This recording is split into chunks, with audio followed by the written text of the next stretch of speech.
Okay, so we're interviewing Deon today, and we're going to ask him a few questions as to Active Directory and what is Active Directory all about, because as students, not many students actually aware of Active Directory and the functions of it and so forth. So I'm just going to ask the basic and most simplest of questions. What is Active Directory? Okay. You've got two questions here. The one is what is Active Directory and the group policies. Now, they sort of go hand in hand together.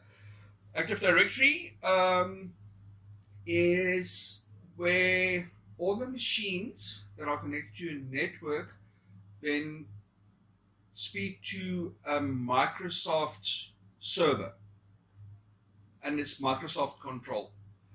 Something like Novell is also network operating system, but it is not Microsoft. In this case, Active Directory refers to Microsoft.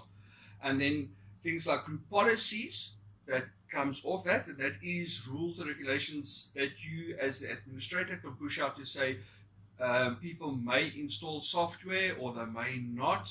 They can change the background or the screensavers. There's all the rules and regulations can go in there, as well as where people may or may not log in and what they can and cannot do. Okay, also I'd like to ask, what's the common privileges given to staff members and also students, and what actually differentiates them? Okay, we are looking at changing the policies of who's got what access and rights. In most companies, you will find that no one has admin rights whatsoever. Yes. And that is to safeguard the machine, and because the users at the end of the day tend to use a nice word, muck up the machine. Yes. You don't want that to happen. You want the machine to keep on working. Most users are not computer or technically inclined, and therefore they can change settings and then the machine doesn't work, and then that's a whole knock-on effect. In standard, what we do for normal students, they have as little rights as possible, or shall I say enough access that they can do what they are supposed to be doing.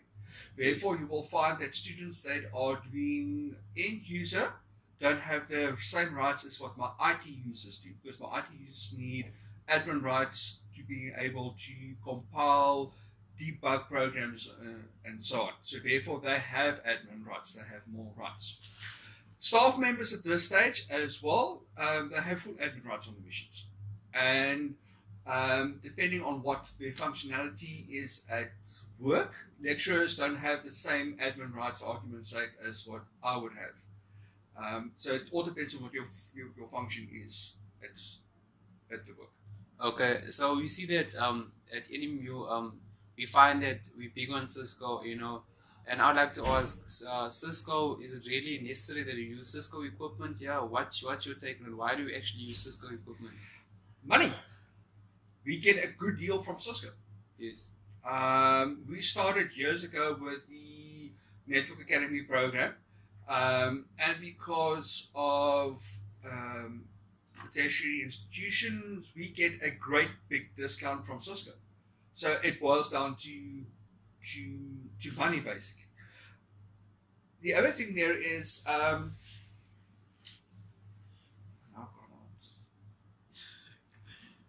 okay, also we'd like to ask, with Cisco and so forth, we learn to work with Cisco, and how different is it actually from other devices, and working with the transition, is it difficult? How does it feel, the interactivity and so forth? That is a bit of a difficult question. The concept behind Cisco in general is it's very similar to what we do with your programs. You should be able to go from the one to the other one with as little hang up as possible when learning the new technologies. Yes.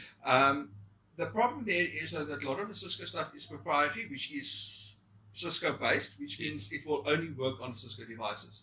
But in theory, a switch is a switch, a router is a router. They have a function to do. It all depends then who supplies it and what their software is, but the concept still stays the same. Yeah. Yes. As I said there again, the Cisco stuff, we got a good deal with Cisco. We get a good discount, and therefore that's why we're sticking to Cisco. It's not because of anything else, but sometimes as well, you will find people sticking to a brand.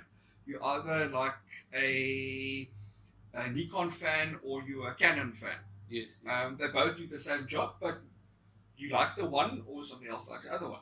And yeah, Cisco's got their foot in, and that's what we stuck to. Yes.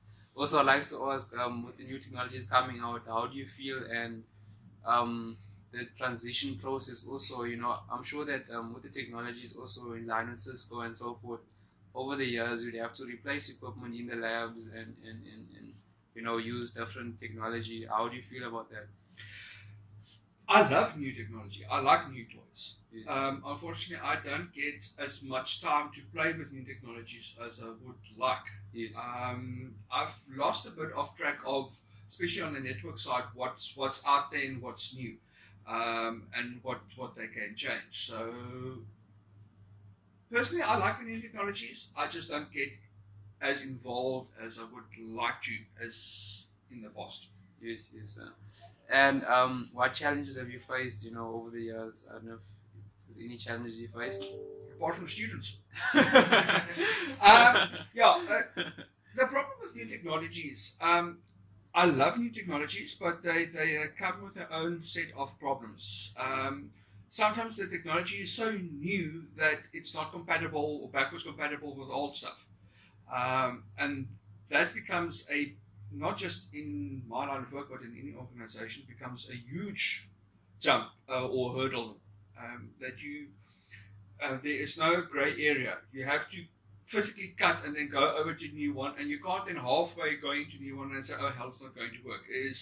You've got to decide, are we taking in new technology and are we running with it or not? So therefore you've got to sit and plan and sit and create a small environment where you test all this before you go to the new technologies. It's the same with PCs.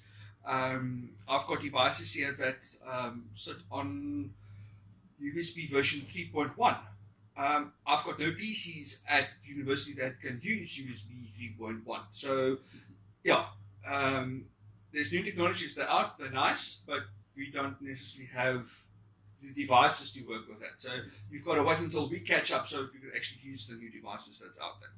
Also, I'd like to ask, does new technology mean new vulnerabilities, Definitely.